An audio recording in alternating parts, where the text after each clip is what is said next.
Welcome to Section 420, Talkin Yankees. In this episode, we're going to speak with Pat O'Keefe. He's the sports director at News 12, covering all sorts of sports, but today he's here to talk Yankees. Hi, Pat. Thanks for coming on to the show.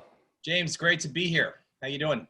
Doing good. Now, you're the sports director at News 12, and audience members can follow you on Twitter at Pat O'Keefe 12, as well as Instagram as well, same handle, again, Pat O'Keefe 12. So first, let's get into your background.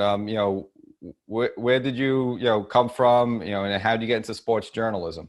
I'm a New Yorker, so I grew up in Yonkers, went to Regis High School in Manhattan, SUNY Brockport, upstate New York. Always wanted to do sports journalism in some capacity. Was always a huge sports fan growing up, played every sport imaginable except for football, although I was a big football fan as well. And I always knew I wanted to do, something in some capacity of sports. And then when my playing days ended and I was in college, I transitioned to starting to prepare myself for a possible career. And I did any number of things in college. I wrote for the school newspaper. I was on the campus radio station, even as a DJ. Although I knew very little about music, it was just an opportunity to learn how to be on air. Play-by-play for the football and basketball teams at college, and then ultimately was able to take all of those different skill sets and at one point or another during my career, which I guess started in 2003, use each of those, skill sets during my career: writing, radio, television, and then of course now, the internet and online content is huge. Awesome. Now, you also did a little traveling. I mean, I was just looking at your biography. You were actually in Alaska for a while as well.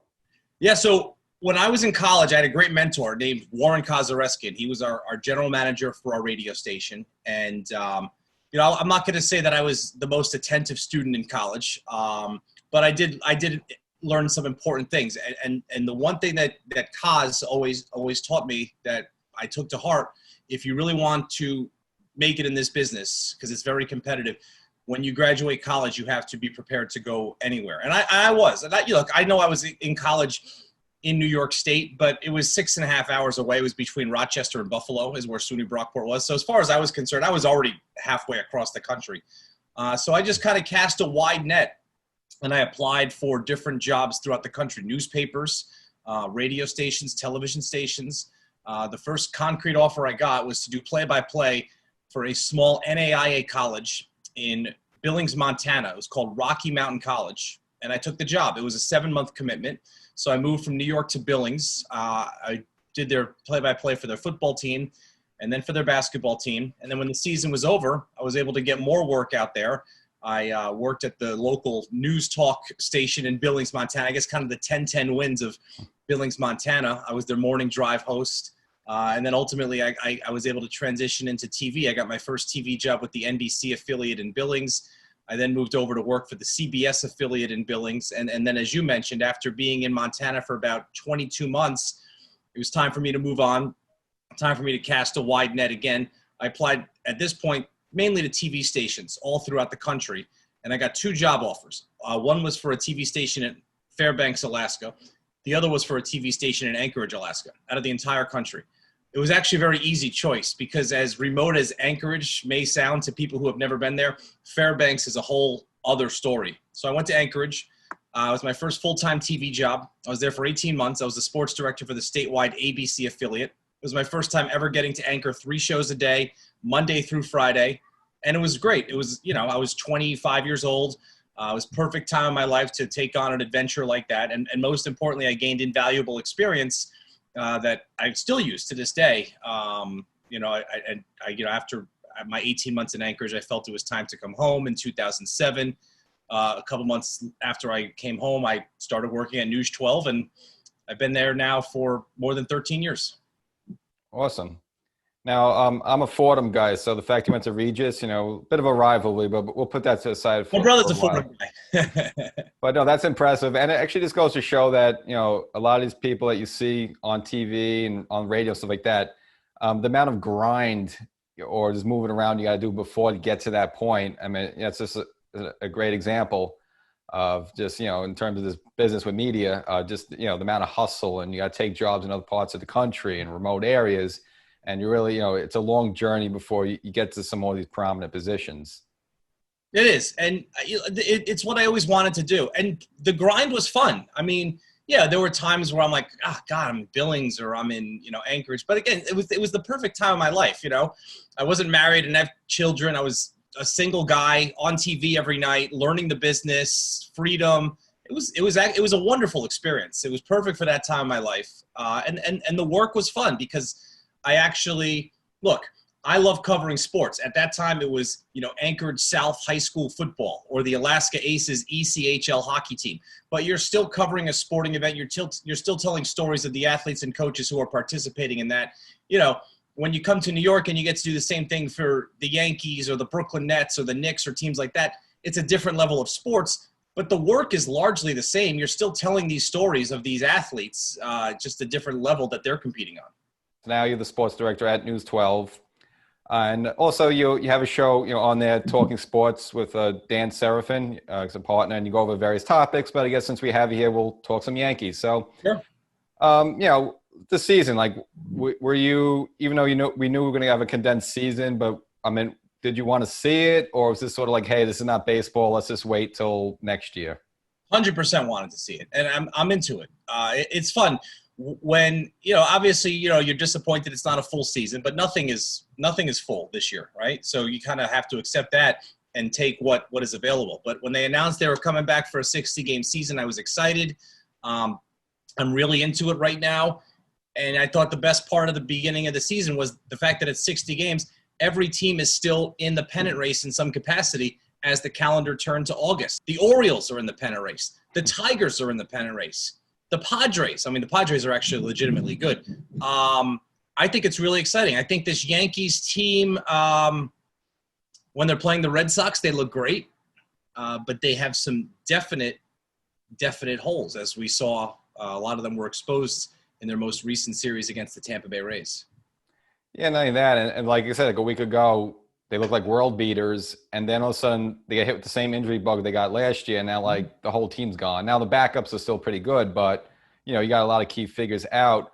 With that being said, obviously, like you say, they're pretty much a lock for the playoffs. You just don't know really what position they're going to be in, but it almost doesn't matter because there is really no home field advantage in a way. There's no crowds, there's no nothing. I agree. They are a lock for the playoffs. They'll definitely be in the top 4 spots because if they don't win their division, they'll probably be the second place team with the highest winning percentage. But they have even when healthy. First of all, the injuries. How frustrating is it? Because you went through it last year and it was like a perfect scenario because everybody who filled in for one of those injured stars performed out of his mind. Whether it was Gio Urshela or Cameron Maybin or Austin Romine. The list goes on and on about guys who stepped up, Mike Talkman and contributed last year. And it's just not realistic to rely on that kind of production from that level of player again. Now, you look at players like, all right, so Gio Urshela wasn't a flash in the pan. He's a legit everyday third baseman now. He has clearly proven that. Mike Talkman would be a starting outfielder on more than half of the major league teams. Now, is he an all-star level player like he showed last year? No. But he, as it turns out, if he were in another organization, he'd be starting every day in the outfield somewhere. But those aren't the names that people looked at when they said the Yankees are the favorites in the American League. They looked at Judge. They looked at Gleyber Torres. They looked at Aroldis Chapman. They looked at James Paxton, Zach Britton. And none of these guys, and I guess I'll mention Giancarlo Stanton, although I don't know how much he factored into people thinking they were going to do anything. And those guys just aren't here right now. Again, and it's really frustrating. And it's interesting when you watch them play the Rays because, I don't know what it is about these two teams, but when the Yankees play the Rays, it's always a close game.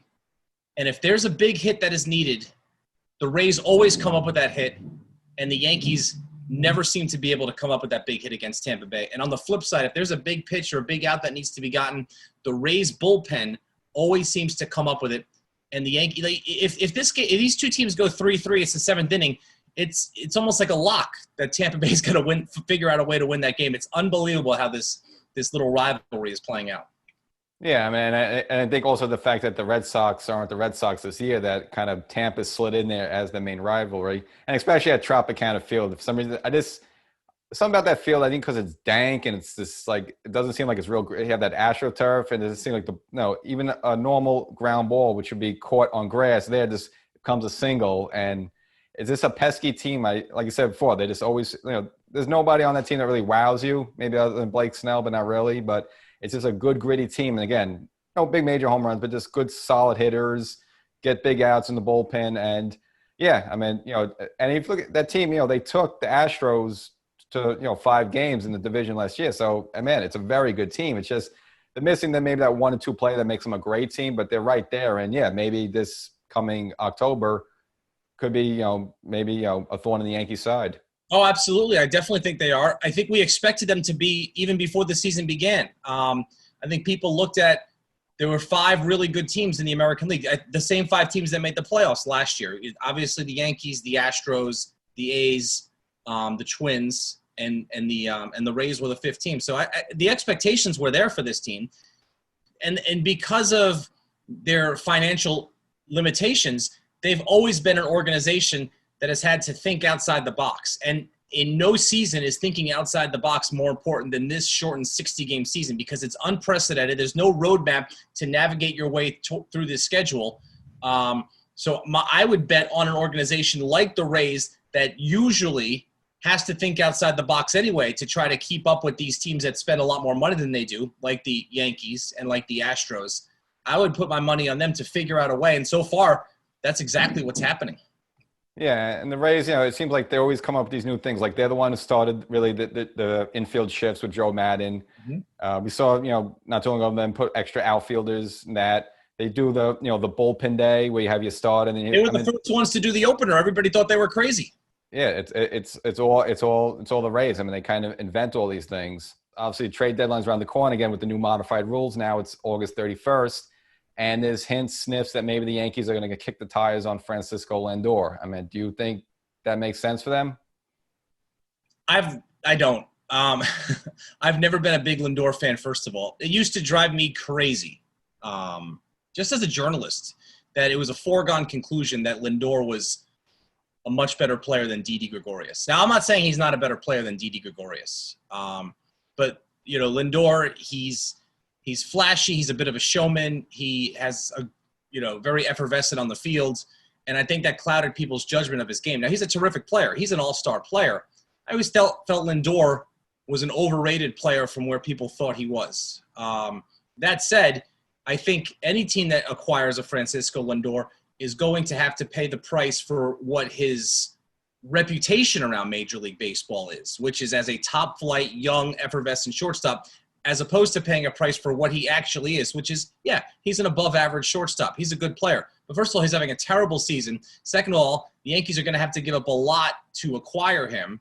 Now, they could sign him going forward. Obviously, he's a free agent, and that would be part of the process as well. And then you can move Gleyber Torres back to second base and put Lindor at short. But I think the Yankees need to spend, the Yankees, obviously, they're not the Yankees from 10 years ago where they're just going to spend here, spend here, spend here. They're going to pick their spots where to spend. I don't think shortstop is a position right now where you need to spend a ton of money, because Torres, even though he's had a bad season so far and he does need a lot of work defensively, I think Torres is a fine option there. The Yankees need pitching. The Yankees always need pitching. I mean, Brian Cashman is all those names I mentioned to you before, all those guys who stepped up last year. I mean, add Luke Voigt to the list. Add Aaron Hicks to the list. All these unsung guys that have come into the Yankees in the last 5 years and have turned out to be really good to terrific major league players. I mean, Luke Voigt's leading the American League in OPS right now. All those guys I mentioned have one thing in common. They're all batters. Okay, Cashman, for all of his successes and everything that he's done well to construct this roster, has still not been able to figure out the pitching. And that's where the Yankees, if they're going to go out and spend any capital to improve their roster, that's the area they need to do it. Totally. And, going into the season, we figured, starting pitcher, even though it's Severino out for the year, was going to be no problem. But, yeah, Paxton goes down for a while. Happ has been you kind of cringe when he takes the ball. I think Tanaka's all right overall. But, I mean, if they do need help, it is pitching. And it's just funny, again, on the drop of a dime, see Britton go down for a while. They lose Tommy Kahnle with surgery, so he's gone for a while. I'm great Chapman's back, but yeah, it just seems that with the pit, there's never enough pitching with this team. So definitely something, they're going to have to look into, especially I think with, the starting rotation, the next, Yankees got a couple of stretch weeks up with really no days off. Yep.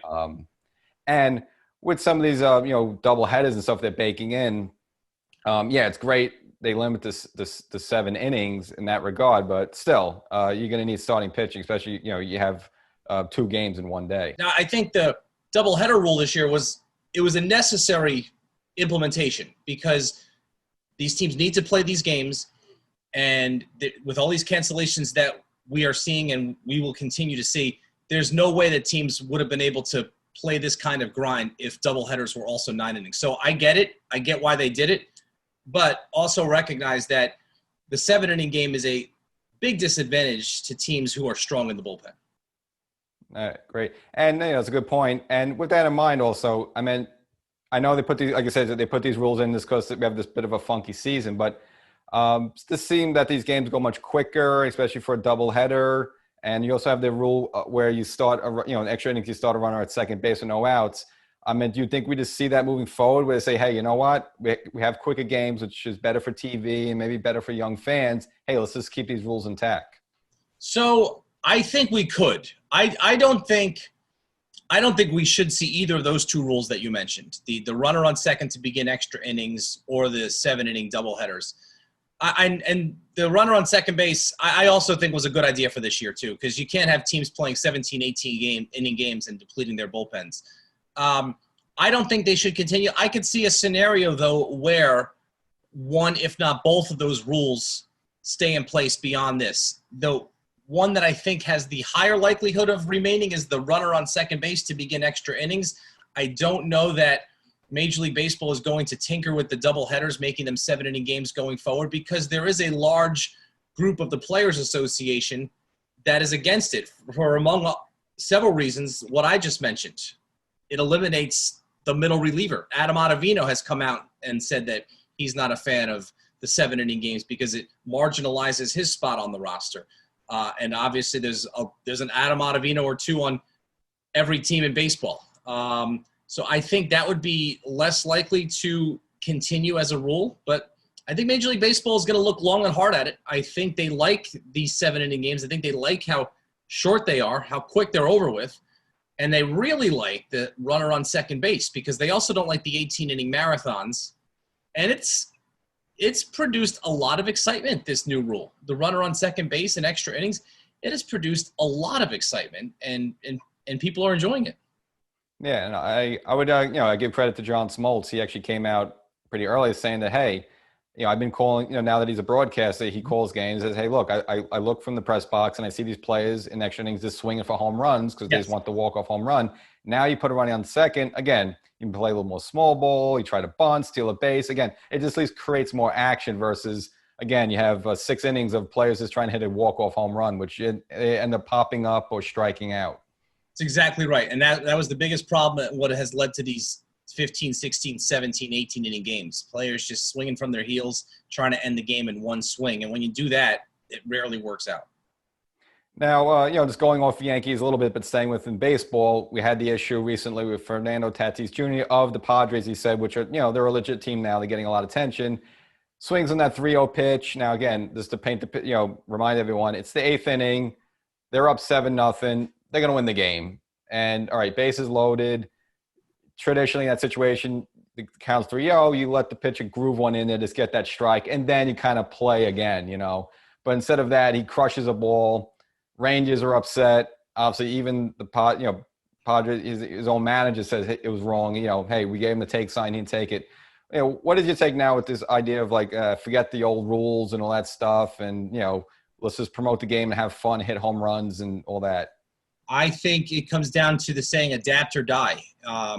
Baseball is hurting fan-wise for a number of reasons. The games are too long. These unwritten rules bother a lot of people. It's a new type of fan that you're trying to attract to watch your games. And you have to adjust with the times. And you have to cater to that new fan, which has a shorter attention span, wants to see more action, wants to see more excitement.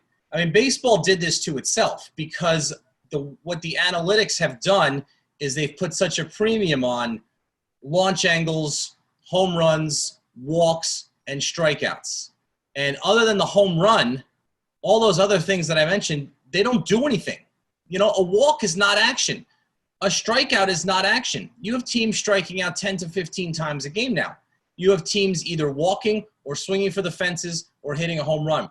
There's no first and third. Runner takes off for second base. You hit through the hole. 2 runs come around to score. That's very rare, and a lot of people like that because there's at least constant action. There's at least constant drama. So by and large, and then again, then you add on the fact that the games take forever. I think baseball needs to kind of step back and be like, what's more important, our unwritten rules or continuing to move the game forward by attracting a new fan base? Because they're already in trouble with losing fans and losing fan interest because of all the reasons I mentioned. So now here's a golden opportunity to kind of build behind this young superstar and build around this young superstar, and you're going to tell him to tone it down at the age of 21?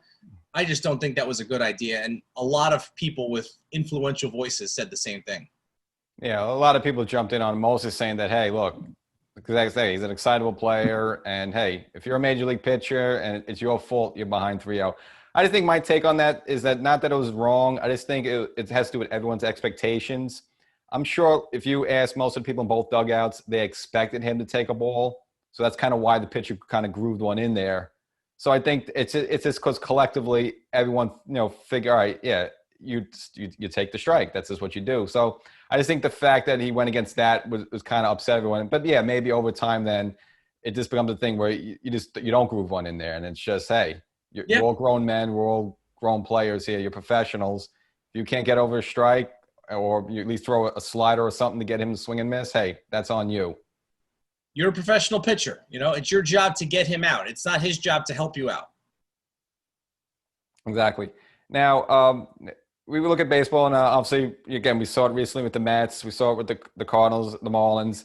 We see these teams, a couple of people test positive, and they got to shut things down. So, I mean, you think baseball should have went to a bubble type situation where we don't see this in the NBA, we don't see this in the NHL, in terms of players and coaches getting contracting the coronavirus. I mean, in retrospect, should have baseball done something like that, or just baseball players, the teams are too big, you can't bubbleize it? Like, how you think baseball made the right call on that? Yeah, I don't think the bubble was ever a realistic option. I was surprised they were talking about it back in March and April, and then of course those plans got pushed to the back burner because all of the conversation then turned towards the bickering about money between the Players Association and the owners. The bubble for baseball isn't realistic. There's twice as many people involved in a day-to-day traveling party for a baseball team as there is for an NBA team. Also, field-wise, you can play 3 NBA games on the same court in the same day. You can't do that in baseball. That's going to take 15 hours, and it's also going to ruin the field. So those are 2 reasons why it's not a realistic option. I will credit Manfred and baseball for, I don't know what their firm, if the rescheduling and the flexibility of scheduling was their plan before the season started. They didn't really make that public. I like the way they've reacted to every one of these coronavirus cases. First and foremost, make sure the team is COVID-free because you obviously can't spread that around within your own clubhouse or if you're playing against another team. And secondly, just their willingness to be flexible and stop on a dime. I mean, the Marlins were the first team with the outbreak. They played the Phillies. The Phillies were supposed to play the Yankees that week. Phillies and Yankees series was canceled because they needed to make sure the Phillies were clear. So the Yankees pivoted. They went to Baltimore to play a couple of games. What I mentioned before, the 7-inning rule for doubleheaders is huge. It allows for so much more flexibility, and they're just cramming these games in where they can. Now, my concern is what happens if this happens on September 15th and the team has to shut down for a week. We've seen the Marlins shut down for a week. The Cardinals shut down for 2 weeks. The Mets just shut down for, I think, 5 days. The Reds shut down for about 3 days. Those are the 4 teams that have been affected by positive COVID-19 tests. But what if a team has to shut down for a week on September 15th? Then you're running out of time. I think Major League Baseball's policy here is kind of like, let's just cross our fingers, close our eyes, hold our breath, and hope it works out for the best. And I don't really see another way how they can handle it. But to answer your question in a long-winded way, I don't think the bubble was realistic for Major League Baseball. No, I agree, especially for other players and then traveling and hotels and stuff. So before we close out, just quickly jump back to the Yankees real quick and Garrett Cole, who, again, in terms of free agent signings, brilliant, delivering, great, looks like a no-brainer, and he's delivering. But of course, the one thing we saw that situation, going back to the Tampa series with Aaron Boone, where he kind of voices displeasure being pulled out of the game early, which I was kind of surprised because he's a really kind of mellow, chill guy, but he was very, I mean, do you think it was a little out of line a little bit on that one? Because again, I've never really seen him that upset before, and given the situation, like, all right, you're in the into the seventh inning, you're well over over 100 pitches. It's not crazy to be yanked out, especially in today's game. I don't think it was out of line. I think it was a good look into who Garrett Cole is as a competitor. I mean, he and the Yankees don't really know each other yet. He and his manager don't really know each other yet. And Garrett Cole's smart enough to know that, he, as Garrett Cole, the highest paid player on the team, highest paid pitcher on the team, is allowed certain leeways that other pitchers wouldn't be allowed. And he tapped into those, and he wanted to let Aaron Boone know how he feels. And I don't think it was to show up his manager. I think it was more to kind of send a message like, hey, I can handle this. Next time this situation comes up, I want you to remember this conversation, and I want you to give me the benefit of the doubt and let me continue on in this game. Because I think in Garrett Cole's mind, and he's probably not wrong here, but in Garrett Cole's mind, leaving him out on the mound is the team's best option at that point. And that was his way of letting Aaron Boone know. I got you. And all reports said they say he's a great teammate. Like he's almost like another pitching coach in a way. Just the feedback you hear from other players. So Pat O'Keefe, again, thanks for coming on. Again, people can follow you on Twitter and Instagram at Pat O'Keefe 12. But just any other shows? Where else can people find you? Well, I'm on News 12 The Bronx and News 12 Brooklyn every evening, 10 and 10:30 p.m. Monday through Friday. And then on my Facebook page, my page on Facebook, Dan Serafin and I do a daily show talking sports about the topics going on that day. So we had a few months where we were scrounging for things to talk about, and now, fortunately, there's plenty to talk about. Yeah, excellent. I mean, we got all the sports kicking in right now with all the playoffs and baseball, everything that's. All right, so appreciate you coming on, talking some Yankees with me, and I think you've inspired me. I think I'm going to start my quarantine beard. I got a 5-month head start on you.